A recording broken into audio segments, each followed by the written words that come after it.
Nós estamos numa série sobre andar no Espírito, crescendo no Espírito.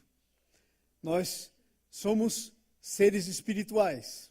Quando nós nascemos do nosso pai e da nossa mãe, nós somos alma vivente. Quando Deus criou Adão e Eva lá no paraíso, a Bíblia diz, Ele soprou o fôlego de vida e eles se tornaram alma vivente. E aí havia uma árvore chamada árvore da vida, que tinha uma vida lá, que eles já eram vivos, eram pessoas, mas ainda não tinham aquela vida da árvore da vida que tinha no jardim. Se eles tivessem comido daquela árvore da vida, eles teriam se tornado pessoas espirituais, filhos de Deus. Infelizmente, Adão e Eva não comeu, pecou, nós sabemos o que aconteceu. Então hoje, essa árvore da vida ainda continua em ação. Sabe por quê? Porque aquela árvore do jardim era Jesus. A árvore do jardim era Jesus. Era Jesus. Ele disse, eu sou a videira verdadeira. Ele diz, eu sou a videira verdadeira, vocês são os ramos. Agora, quando nós nascemos de novo, nós recebemos Jesus em nossa vida, nós nascemos de novo, nós nos tornamos filhos de Deus.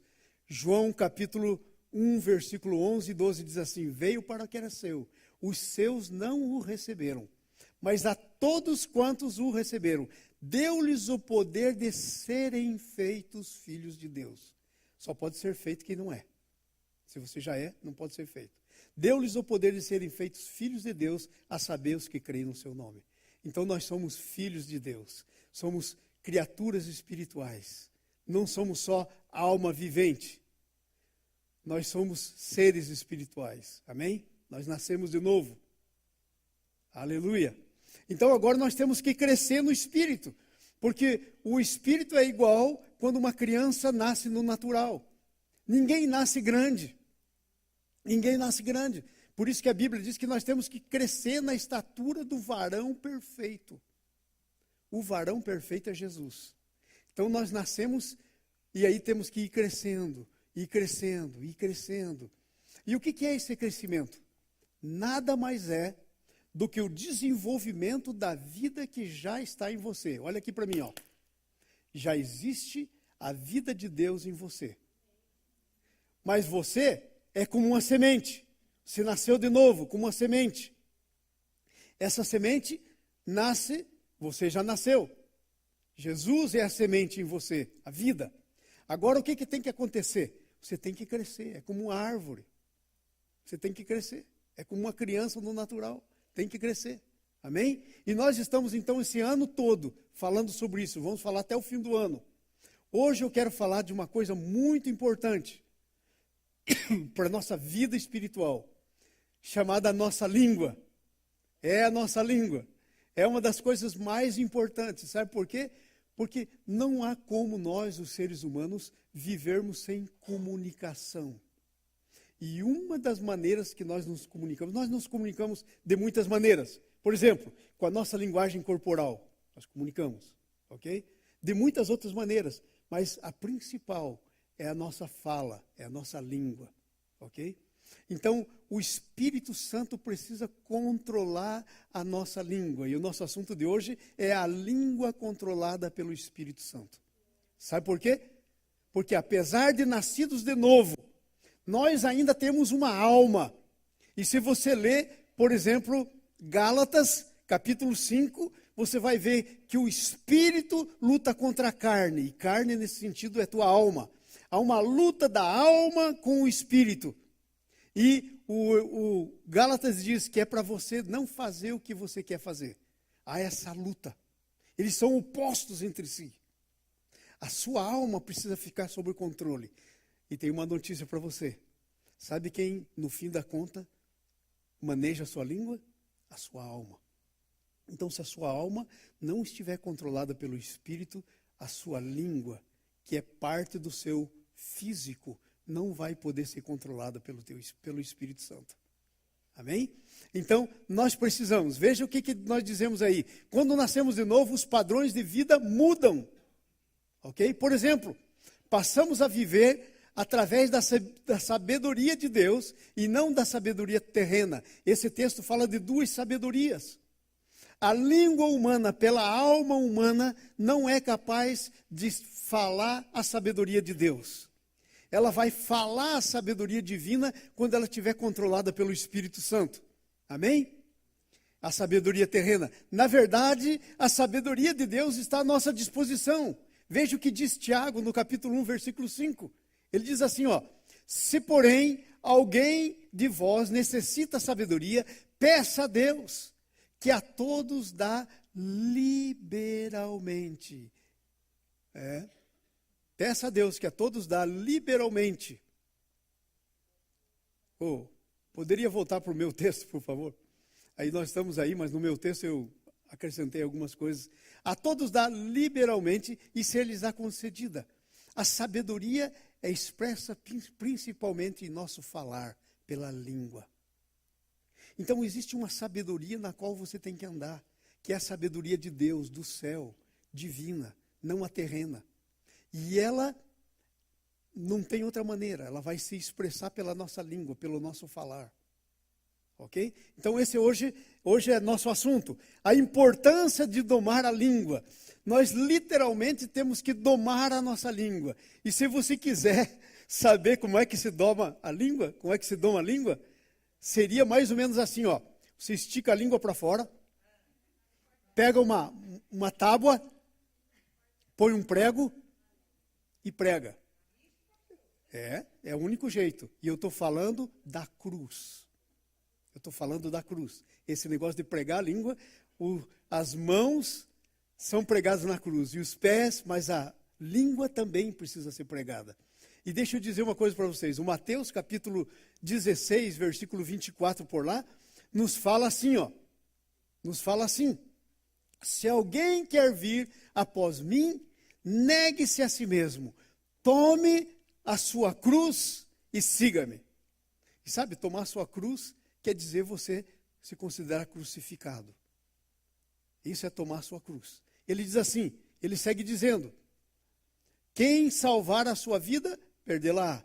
Mas quem perder a sua vida por amor a mim, achá-la. E a Bíblia diz: que dará o homem em troca da sua alma?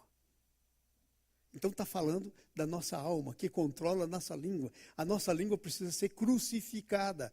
Porque quando ela estiver crucificada, ela não vai falar pela nossa alma. A nossa alma só tem controle sobre qualquer membro do nosso corpo quando não está crucificado. Minhas mãos vão fazer bobagem se não tiverem crucificadas. Já viu mão pregada na cruz fazer alguma coisa? Meus pés vão me levar para o lugar errado se não tiverem pregados na cruz. A língua tem que ser pregada na cruz. Ok? Então, essa é a maneira de domar a nossa língua. Porque, veja, a Bíblia começa falando sobre os tropeços, capítulo 3, versículo 2. Ela diz assim, ó: todos tropeçamos em alguma coisa. Primeira parte do versículo 2. Gente, não tem como você não tropeçar em alguma coisa. E vou dizer para você, mas peraí, pastor, que contradição é essa? Jesus já não morreu por nós, nós temos a vida de Deus? Temos. Mas nós somos pessoas em processo. Deus não terminou com você.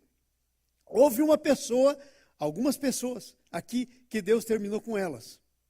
Sabe o que aconteceu com elas? Foram arrebatadas. Por exemplo, Enoque. A Bíblia diz, Enoque, lá no livro de Gênesis, ele andava com Deus. E ele andou tanto com Deus, que Deus disse, caramba, não posso deixar mais esse cara aqui, não tem lugar para ele.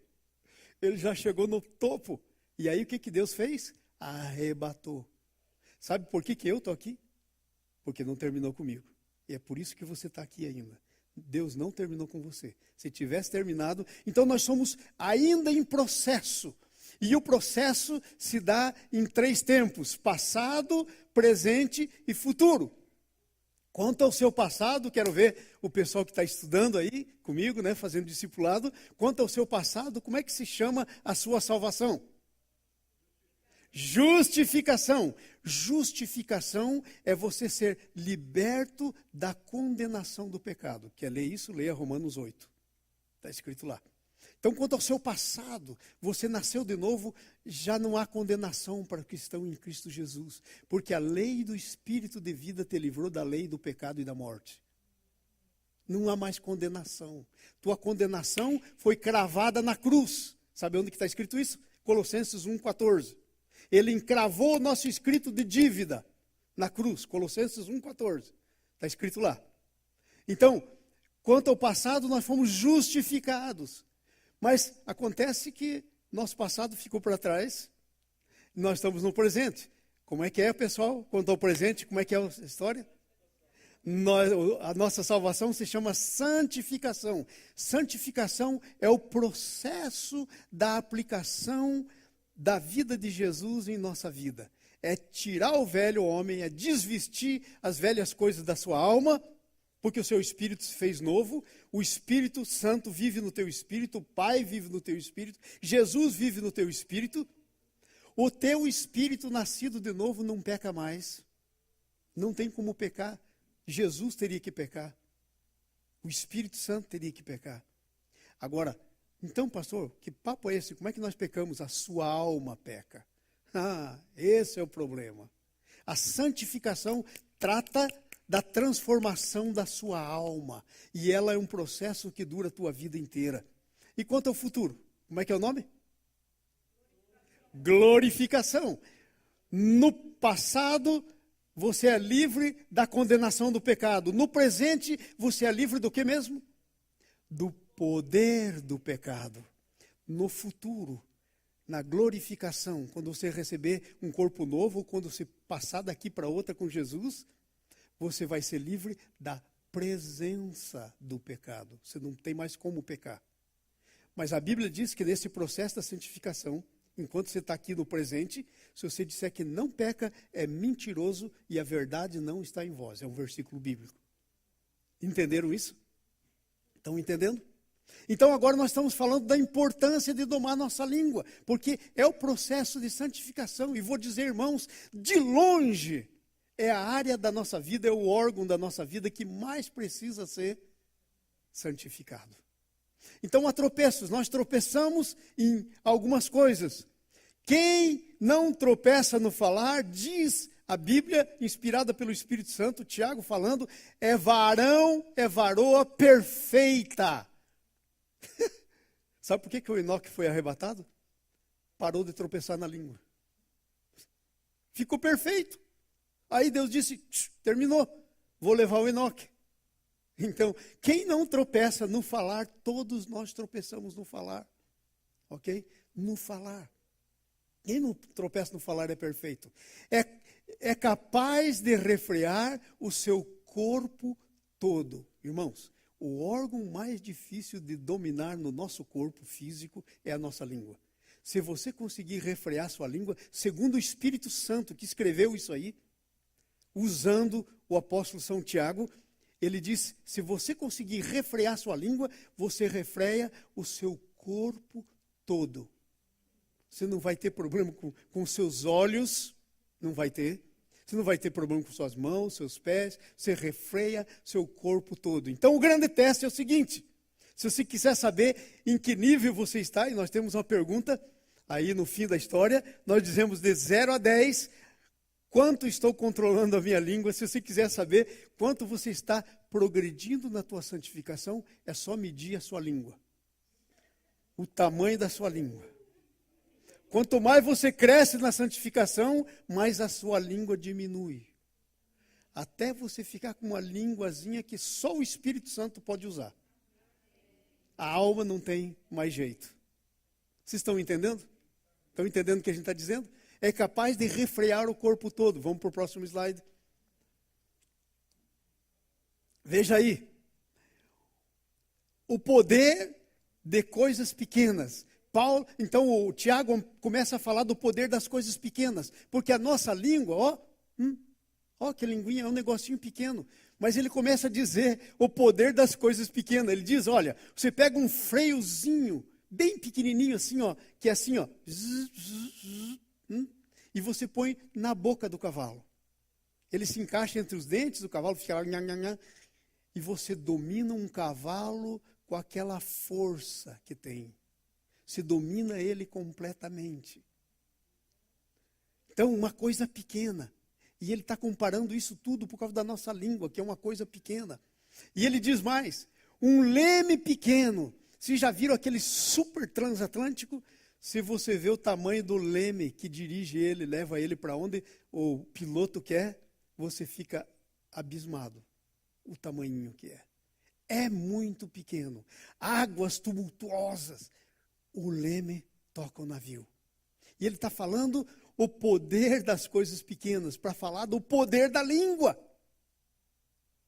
É isso que o Espírito Santo quer dizer na pessoa do Tiago. Então, o leme, a língua, o Espírito Santo diz, é como uma fagulha. Você já viu uma fagulha? Uma faísca. Quando tiver muito seco, solta uma faíscazinha no meio de uma floresta. Uma fagulha incendeia uma floresta. Gente, nós estamos acostumados a ver todo verão, a gente vê a desgraça que acontece na Califórnia. Não é verdade? Fogo, fagulha, qualquer fagulha, basta um relâmpago, basta alguma coisa. Incendeia e causa milhões de prejuízos. Então, irmãos, o que o Espírito Santo quer dizer é a nossa língua, quanto é importante. Às vezes nós não percebemos quanto é importante. Mas o Espírito Santo está falando para nós hoje da importância desse órgão pequenininho. Vamos para o próximo? Veja só. O que é a língua? E então o Espírito Santo passa a discorrer para você, descrever para você o que na verdade é nossa língua. O que é a língua? Capítulo 3, versículo 6 a 8. Vocês notaram que tudo que nós fazemos aqui no domingo é seguir os textos da Bíblia? Já notaram aí? Textual. Sabe por quê? Para não dizer bobagem. E para deixar que o Espírito Santo fale. Sabe por quê? A minha palavra não é a espada do Espírito. Mas isso que você está lendo aí, chama-se espada do Espírito Santo. Quanto mais Bíblia, mais só a Bíblia, melhor. Então veja só o que diz aí. A língua é fogo, é mundo de iniquidade. Ela contamina o corpo todo. A língua contamina o corpo todo. Diz a Bíblia, ela é mundo de iniquidade. É fogo. Então, amados, veja o problema da língua, como é sério, como é sério, como é sério. Então, agora vejam a relevância da nossa língua no processo da santificação. Veja como é tremendo isso aí. Então, ela contamina o corpo todo. Veja o C2 lá. Ela incendeia a existência humana. E ela mesma é posta em chamas pelo inferno. Agora, peraí. Eu não sou templo do Espírito Santo? Então, como é que a minha língua pode ser posta em chama pelo inferno? Eu quero dar uma dica para você. Pegue Mateus capítulo 16. Mateus 16, se você quiser. Faça isso na sua casa. E pegue lá o versículo 12 em diante. Jesus está falando com os discípulos sobre a identidade dele. Quem diz o povo que eu sou? Aí eles disseram, uns dizem que é o João Batista, Elias, Jeremias, alguns dos profetas. Aí Jesus volta para os discípulos e ele pergunta, e vocês, quem dizem que eu sou? E o Pedrão, que era um temperamento bem sanguíneo, ele toma a palavra e diz, tu és o Cristo, Filho do Deus vivo. Jesus diz, olha, isso é do Espírito. Não foi carne nem sangue que te revelou, mas meu Pai que está no céu. E ele diz, porque você sabe exatamente quem eu sou, está aqui as chaves. Pega as chaves, dar-te as chaves do reino do céu, que ligar na terra será ligado no céu, que desligar será desligado. E aí o Pedro ficou faceiro. Agora, o Pedro, além de discípulo, a alma dele tinha projetos para a vida dele. E a Bíblia conta qual era o projeto que Pedro tinha. Não só o Pedro, os outros também. Aliás, até brigaram, porque todos tinham o mesmo projeto. Sabe qual que era o mesmo projeto que eles tinham? Quando Jesus expulsasse o Império Romano, eles pensavam que Jesus ia fazer isso. E Jesus sentasse no trono, um queria ficar à direita e outro à esquerda. Aí Jesus diz, então vocês entenderam que eu sou Cristo. O que precisa para mim ser o Cristo? Eu tenho que ir para Jerusalém, vou sofrer muito dos fariseus, vou morrer, vou ressuscitar ao terceiro dia. Aí o Pedrão a alma do Pedrão, vem à tona. Primeiro, a língua dele foi usada pelo Espírito Santo. Ele disse, tu és o Cristo. E Jesus disse, foi o Pai que te revelou. Tua língua falou sabedoria do céu. Mas aí então, quando ele falou, mas peraí, e como é que eu vou sentar à direita desse jeito? Se você morre, vai sofrer. E aí tá destruindo o meu projeto. Então, se fosse eu faria assim, não sei como é que ele fez, não está escrito na Bíblia, mas eu poria a mão no ombro de Jesus e dizia, pessoal, dá licença aí um pouquinho, vocês outros discípulos aí, deixa eu bater um papinho aqui com ele, afinal de contas, tenho as chaves. Dá licença. Jesus, o Senhor está muito para baixo. Até parece, Jesus, que o Senhor está meio depressivo. Esse negócio de ir, sofrer muito, essa ideia. De modo nenhum vai acontecer isso com você. Jesus vira para ele e diz, arreda-te de mim, Satanás, porque não cogita das coisas de Deus, mas dos homens. Que negócio é esse? Que a língua, de repente, é usada pelo Espírito Santo. E de repente quem usa é o diabo. Por causa disso, por causa da alma. A língua tem que ser domada. Tem que estar debaixo de controle, porque segundo aí ela é mundo de iniquidade. Solta ela por si mesmo, vai ver. Olha, se Jesus não tivesse sabendo bem o que queria, eu não podia estar aqui, você nem você. Não teria morrido por nós, não teríamos salvação, se fosse seguir a visão do Pedro. Graças a Deus, ele sabia, Jesus sabia o que estava falando. Então é mundo de iniquidade. Contamina o corpo todo. Pobre do Pedro, ficou todo contaminado. Sai daqui. Não é isso? Arreda-te de mim. Coisa terrível isso. É posta em chamas pelo inferno. Incendeia a existência humana. Estava incendiando a existência do Pedro. Irmãos, estamos falando aqui do Pedro, para não aplicar para a gente. Mas quantas vezes a minha língua incendeia a minha existência? Tudo por falar pela carne. Tudo por deixar correr solto. Tudo por não refrear a língua. Tudo por causa de uma língua desenfreada, que diz o que pensa, tudo que vem na cabeça. Fala a sabedoria do mundo. Não fala a sabedoria do céu. Quantas vezes? E muitas vezes não só nós mesmos. Nós inflamamos os outros. Como diz lá no texto que nós lemos, é uma fagulha numa floresta seca. Ponha em fogo a floresta inteira. Em fogo a floresta inteira. Ou seja, qual é a floresta que estamos falando aqui da língua? Somos nós. Nós somos uma floresta aqui. Seu círculo de amizade é uma floresta. A sua língua tem essa capacidade. Ou ela salva uma floresta inteira, ou ela incendeia uma floresta inteira. O seu vínculo, seus vínculos de amizade. Então, olha só. Domamos todo tipo de seres. A gente doma cavalo, que é grande, doma elefante, que é grande. Já viram nos circos? Aquele elefante enorme, ele é domado. Mas a língua, nós não conseguimos domar. É difícil domar a língua. Por que é tão difícil domar a língua? Por causa da nossa alma. A nossa alma. É muito difícil. As coisas têm que entrar na nossa alma, cair no nosso espírito, para que o nosso espírito controle a nossa alma. Mas deixar nossa alma descontrolada é que nem um trem descarrilhado, em alta velocidade descarrilhar. Já viram nos filmes um trem andando a alta velocidade, saindo dos trilhos, o tamanho do estrago que faz?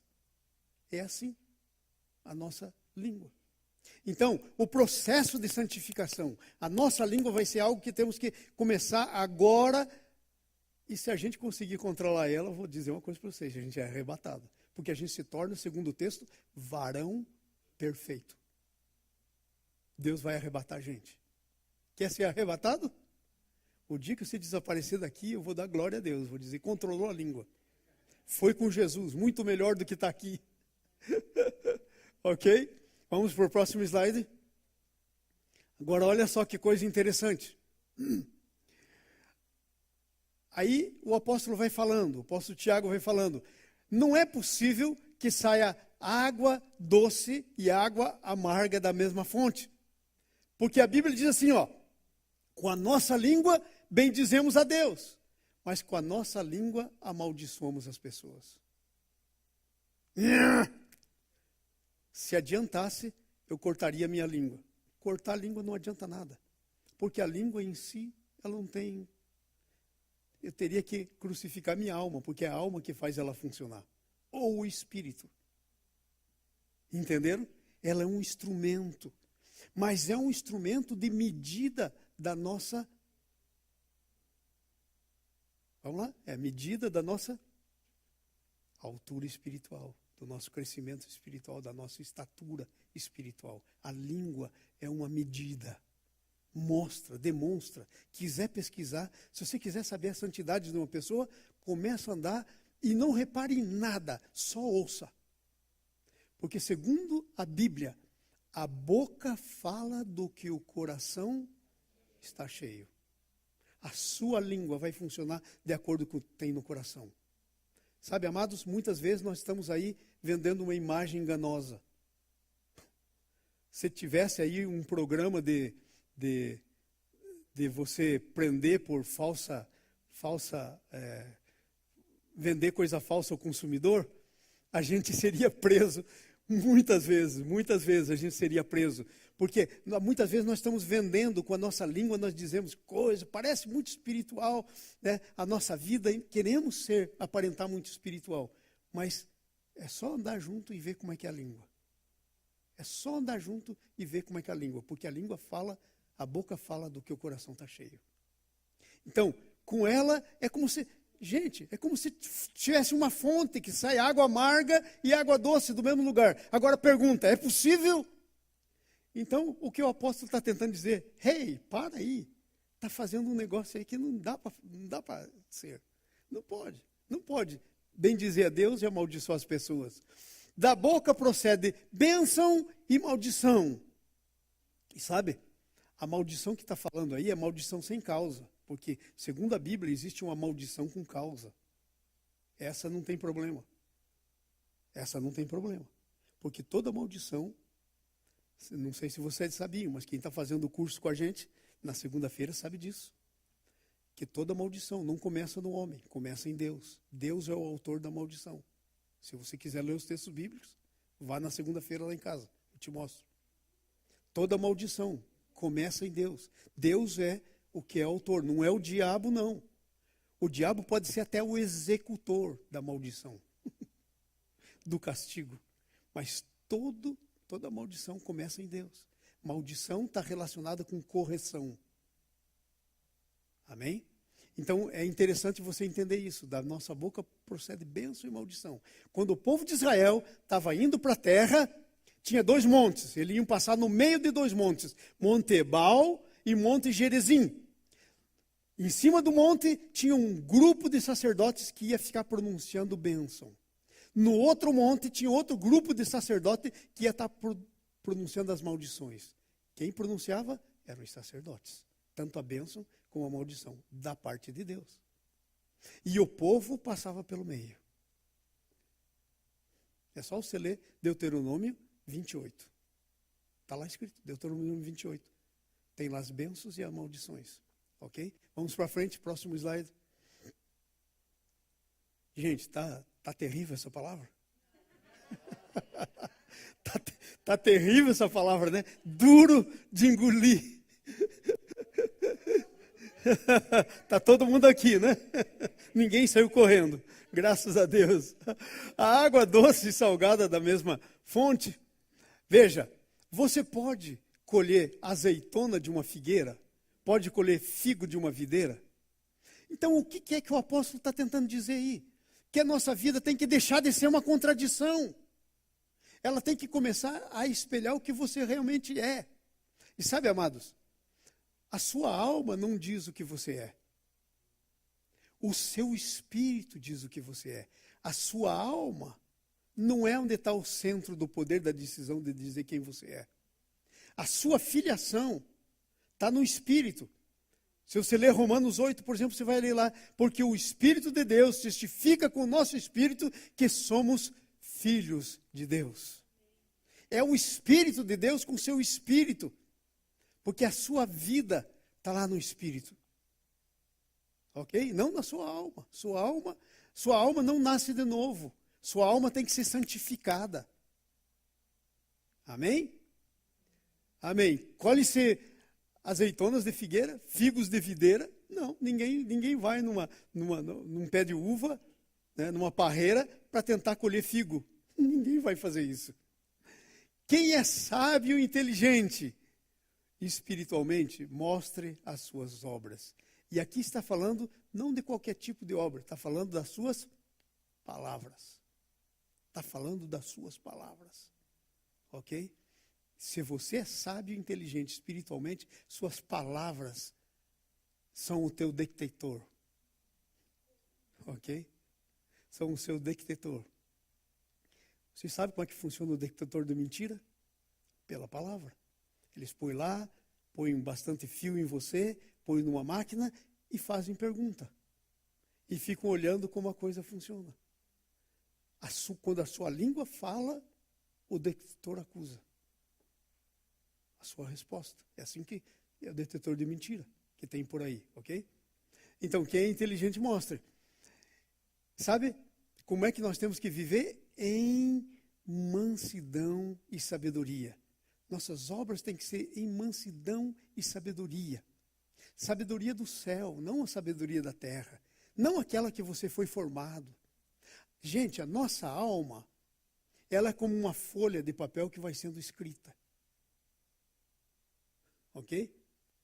Aí, ou como o seu cachorrinho lá na sua casa, assim é a sua alma. Você dá um treat para ele, né? Dá uma coisinha para ele e diz, gire. E aí ele gira assim. E aí você ensina ele a fazer um monte de coisa. A nossa alma é programada. Imagine quando você era espiritualmente morto, quando você estava morta, quando estava morto nos seus pecados. Quem dizia o que a tua alma tinha que fazer era a tua natureza pecaminosa, que estava no seu espírito. Ela treinou a sua alma. Agora nós temos que destreinar a nossa dita alma. Vamos para frente, próximo slide. Veja lá, ó. Mostre mediante o seu condigno proceder. Mostre da maneira que você procede. E aí não pode perder de vista. Nós estamos falando, às vezes nós começamos um assunto e saímos dele. Começamos a pirulitar por aí, começamos a pensar em outras coisas. Não, aqui especificamente o texto está falando de língua. Então, não é outra coisa. Está falando de língua. Mostre com o seu proceder. Ok? Mas se as obras forem boas, se as obras forem boas, sabe o que quer dizer isso? Sua língua está sob controle. Ok? Sua língua está sob controle. Veja só. O coração invejoso e amargurado nunca pode ser resultado de uma obra boa. Um coração invejoso e amargurado. Sabe o que a língua vai produzir? Palavra invejosa, palavra de amargura. A língua vai falar isso. E ela vai estar passando isso. Né? Um coração invejoso e amargurado vai dizer o que tem lá. Sentimento faccioso, mentiroso. O que é faccioso? É que faz partidarismo. É o que está sempre dizendo, não, por que é assim com ele e eu? Poxa. Deixa eu só dizer uma coisa para você. Sabe como é que deveria ser no cristianismo? Caso por caso, pessoa por pessoa. Aí você vai dizer, mas pastor, aí vai ficar muito complicado. Mas é assim que Deus fez. Sabia que não tem uma outra pessoa igual você nesse planeta? Não tem ninguém igual você. Tem pessoas que têm problemas parecidos com você, mas às vezes origens diferentes dos problemas. Você é um ser único, criado à imagem e à semelhança de Deus. Um ser único. Então, a coisa deveria ser assim. Se for assim, acabou as facções, as divisões, as contendas. Quase todas as contendas vêm por causa disso, por desconhecer isso. E sabe quem produz as contendas? A nossa língua. Na grande maioria das vezes, a nossa língua.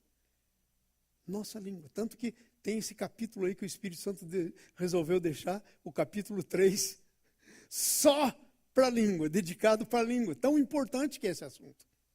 Então é muito importante. Então, um sentimento faccioso, está sempre discordando. E assim, nunca está, não é um espírito manso, cordato.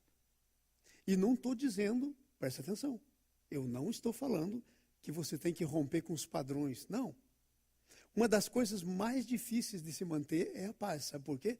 Porque a paz não pode comprometer os padrões espirituais. Você não pode estar em paz com alguém deixando de ter paz com Deus. Você não pode ter paz genuína com nenhuma pessoa se primeiro você não estiver em paz com Deus. E só tem um jeito de estar em paz com Deus. Os princípios dele têm que estar em ação na tua vida. Então, há muita gente que, para às vezes manter a paz, ultrapassa os princípios de Deus. Isso não é manter a paz. Isso é engano. Isso é conivência. E não é isso que nós estamos falando. Ok? Entenderam bem, né, o que estamos dizendo, né? Faccioso, mentiroso. Essa não é a sabedoria de Deus. Irmãos, Deus tem uma sabedoria para a gente. E ela está à nossa disposição. Lembra na introdução? Você pode pedir. Tiago, no capítulo 1, versículo 5, aí diz, se alguém tem falta de sabedoria, peça a Deus. Peça a Deus. Senhor, dá-me sabedoria no falar. Senhor, tira a pressa no falar, Senhor. Senhor, não deixa que eu fale primeiro, depois lá mais na frente eu veja, fiz bobagem. Aí já fiz. Me ajuda antes, Senhor, de fazer. Fala comigo antes. Ok? Estão entendendo isso que nós estamos dizendo? Ok. Então, nós estamos na mesma página. A sabedoria de Deus, a sabedoria terrena é animal. Vamos ler todos juntos isso, porque para mim é muito pesado. Mas é o Espírito Santo que está dizendo, está na palavra de Deus. Vamos lá. A sabedoria terrena é animal, demoníaca e é de toda ruim. Então está pensando que na sabedoria desse mundo tem alguma coisa boa? Não tem. A gente tem que riscar do nosso mapa isso. Porque a sabedoria terrena é assim. Animal, demoníaca, de todo ruim. De todo ruim. De todo. Não tem nada bom. Bom, você lembra quando disseram para Jesus? Vem aquele moço rico, ele vai falar com Jesus, e ele diz, bom mestre, olha a palavra, bom mestre, que farei para herdar a vida eterna? Sabe qual que é a resposta de Jesus para o moço rico? Por que me chamas bom? Bom é um só que é Deus. Quer dizer, você está me chamando de bom, mas você não acredita que eu sou Deus. Então, do terreno não vem nada, só vem demoníaco, animal e de todo ruim. Ui. Vamos para frente, próximo slide, por favor. Veja só. Chegamos na conclusão?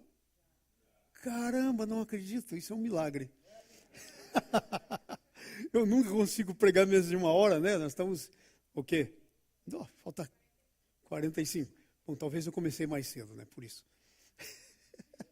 Ainda continuo tendo que lutar. Vamos para a nossa conclusão.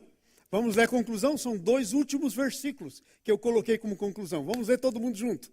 Vamos lá, levanta a voz. A sabedoria, porém, lá do alto, é primeiramente pura. Espera aí. Pura. Sabe como quando você olha para uma água e está contaminada, cheia de coisa, você logo vê a impureza. E há impureza que só vê no microscópio. A de Deus, nem microscópio acha impureza. Ok? Então, vamos de novo, do começo. A sabedoria lá do alto é primeiramente pura. Depois de pura, o que vem? Todas as vezes que você emitiu uma coisa e aquilo que você disse não promover a paz, não é de Deus. Não é. Porque não é sabedoria de Deus. Porque a sabedoria de Deus é primeiramente pura, depois é pacífica. Depois é... O que é indulgente? Não é aquele que vai em cima. Não, enquanto não acontecer isso. Isso é falta. Sabe? Indulgente quer dizer perdoadora. Eu lembro do tempo que eu era católico, eu ia no confessionário do padre para receber indulgência. Indulgência queria dizer o perdão. E aí ele mandava eu rezar um Pai Nosso, 3 Ave Maria, estava perdoado. Mas eu sei que eu não estava, porque eu nem nascido de novo tinha. Então eu estava lidando com sintomas e não com a causa. Então é primeiramente pura, depois pacífica, depois, e em segundo lugar é... Gente, presta atenção, olha aqui para mim, por favor, olha aqui para mim. Todo crente que for intratável está com um problema sério na alma. Porque a sabedoria de Deus é tratável. E está assim de cristão intratável. Aí não é de se estranhar que as pessoas não queiram ser igual. Eu, por exemplo, a semana atrasada, 2 semanas atrás, eu encontrei alguém que disse, eu nunca vou ser cristão. Aí eu fiquei, uau. Eu perguntei por quê. É porque eu tenho um tio, uma tia, e foi dizendo da família que eram cristãos, eram completa e, segundo ele, totalmente intratáveis. Ele falou, se for para ser assim, eu não quero. Eu falei, é que você está vendo um modelo errado. Esse não é o cristianismo. Estão tentando te vender uma imagem. Mas quando a gente tenta vender uma imagem, logo a realidade vem à tona. Não tem como esconder. Então, eles não são o padrão é Jesus. E aí eu falei com ele, tratável, vamos lá, plena de misericórdia. Não é a lei, é a misericórdia, a regra. E de bons frutos, vamos lá, imparcial, vamos lá, sem fingimento. Ora, é em paz que se semeia o fruto da justiça para os que promovem a paz. Bem-aventurados os pacificadores, porque eles serão chamados filhos de Deus. E eles herdarão o reino de Deus. Tem um monte de coisa lá. Mateus 5. Amém? Perguntas para a meditação. Gente, olha aqui para mim. Numa escala de 0 a 10. Quanto estou controlando a minha língua? Faça a pergunta para você. Curve a sua cabeça, em nome de Jesus. Feche seu olho. Sabe? Não pense no seu vizinho, no seu irmão. Pense em você. Deus quer tratar com você. Numa escala de 0 a 10. Quanto você está controlando a sua língua? Qual a sua resposta? Não, você tem que dar para você mesmo, secreto.